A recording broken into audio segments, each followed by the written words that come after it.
I'm Debbie Davis and welcome back to babylady.co.uk, where we're trying to help you install all of our favourite car seats in the back of your car in the point that we can't actually come out and do it ourselves at the moment. This is the fabulous Axkid Move. It's a really competitively priced entry model from Axkid. It is a Swedish Plus tested seat and it does go up to 25 kilos, so it does make it an excellent purchase if you're looking for great value for money for something that's really safe. So we're going to show you inside today because the weather outside isn't appalling and it's too bad to go and fit it in my car, so hopefully this will still make sense. Also, one of the things about fitting it in here, you can see the routing a little bit better than you can in the car. So what we've done is we've popped it on our demo rig. Now you can, when you fit this in the car, you can fit it in the recline position, but you can also fit it with the upright position. For this instance, we're going to fit it with the recline because most people, when they're first fitting it, would use the recline to make it a little bit better positioning. You can also move the seat back in the car when you fit it, so that you can have it right back to give you more leg room.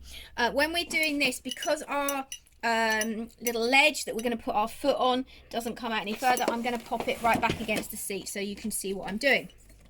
So pop it in the car to the position that you're happy with, and also just adjust it so that you've got enough leg room for your child. Then the next thing we need to do is put our leg in place. So you can extend your leg by pressing the button. There's a button on the side of the seat here. You just press this and then your leg will adjust. And what you want is you want your leg sitting firmly on the floor. Now it is really important that you put this on a solid base floor. If you do have the car where you've got underfloor storage, you can't actually use this in underfloor storage unless you can open that and put this right down to the floor. It does have quite a long leg. But do message us if you have any queries about this. Now this seat has to be tethered. Part of the reason why this is a 25 kilo seat is because it would have to be belted, and in order to get that for this stage of seat, you can't actually use the ISOFIX points. So what we're going to do now, first of all, is talk about our tethers. So these are our tethers and it will come with your tethers.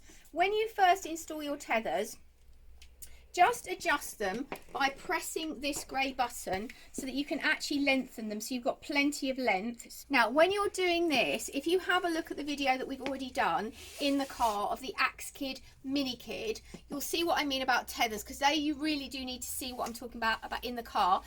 You need to attach this to a solid point in the car that is attached to the base of the car, the chassis of the car. Generally you slide it underneath the rails that your seat is attached to, and it can sometimes be quite difficult, so just have a look at that video and it will make more sense. Because we're in store today, we're going to use this lovely demo seat that our friends at Axkid have sent us, and it does have tethers installed. So what we're going to do is we're going to pass the tether here through, so back on itself, almost like it forms a loop. So I've popped it through there like this, and then I've got a loop. Can you see that bit? And then we're just going to pop that down. But that would generally be further forward in your car. And I'm going to do exactly the same thing with the other one here. And again, just loop it through like this, like that. And I'm going to pop those down. And then now what I'm going to do is I'm going to attach this to the tether point in the car. In the seat rather. So under here, if I just undo this, you'll be able to see what I'm doing. So I'm going to attach this to the tether point in the car, on the seat rather, which is actually just underneath your seat. I don't know if you can see this. You will have to undo the popper on the side here to get to it, and then all you do is attach it like this. And I'm going to do exactly the same thing on the other side. Just make sure when you do it, your tethers are nice and straight and not twisted, because it just makes it a little bit better. There we go. So I've got my tethers in place, and I'm just going to loosely adjust these, not completely firmly in place, because we need to do lots of other fitting first. Okay, this bit is quite important, and you do need to make sure that you press down firm and get this quite tight, because if you don't, you might get too much movement. So what I'm going to do is I'm going to take some seatbelt out like this. And then what we're going to do with this is we're going to thread it up like this, and it's actually got to come through the middle and under the seat. So I'm going to pop it up like this. Now once I've got it through here, just so that it doesn't actually come out, there is a blue catch on the side. Can you see that what I've done is I've only threaded the bottom piece.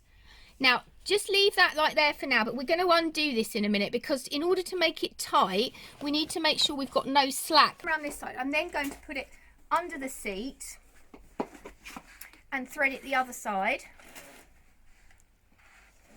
Hopefully this is going to make sense. And then once we come out this side, we're going to go down, and I'm going to plug it in so that you take all the slack out. So what I'm going to do is I'm going to put this down, and I'm going to plug it in to my, what I call my clunk click. There you go. I'm going to pop it tight. Now I'm going to undo the catch down here, and then what I'm going to do, now I've undone it, is I'm going to start pulling my seatbelt as tight as I can. Can you see how we've got too much loose belt? Now that will affect the tightness in the car, so just lean on the seat. I always find it better if you're in the car. A good thing to do is actually put your knee in the car. So you want this as tight as you possibly can, and the seat has always got give in it. Can you see that? And now just press it down, because I do want this nice and tight. That's much better. Can you see that? That's really tight now. And this is crucial to the way that you're actually fitting this in the car. So now what I'm going to do is thread the rest of the belt down, and I'm going to do the same thing on this side, but both belts will go through this piece. I press down really firmly and then just lock this off.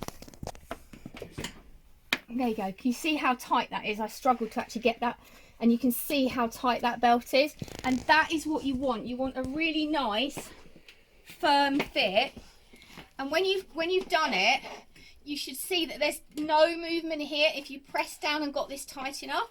Okay, so we've already got our leg in place, and then what I'm going to do now is I'm going to tighten my tethers.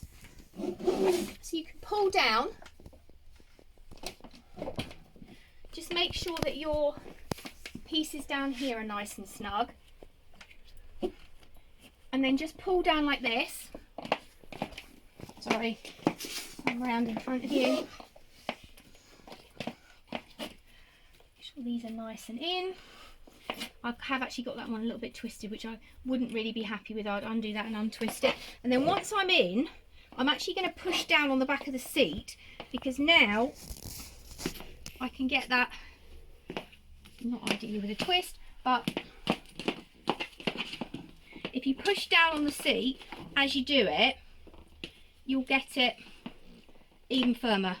I'm actually not that strong, but if you've got someone who's quite strong, but you can see that this is now very firm. Now, if we test this, you push into the back of the seat, this is how it should be fitted in the car. As you can see, that is absolutely rigid. There is no movement whatsoever in that seat, and that is what you're looking for in the back of your car. Just before we finish on this, I did forget to mention that it is supplied with the assisted side protection. You do have a little zip on the side of both sides of the car, depending on which side of the car you're fitting it on. If your door is here and you have enough room, then you just attach this onto the side, because it does add extra protection if you're unfortunate enough to be involved in an accident. I say, if there's any more questions, if there's anything I haven't covered, please do feel free to message us at babylady.co.uk, and if you are watching on our YouTube channel, please do subscribe to our page, and you'll be able to see our other helpful videos, including the other one we've done about the Axkid mini kit. Thanks for watching today.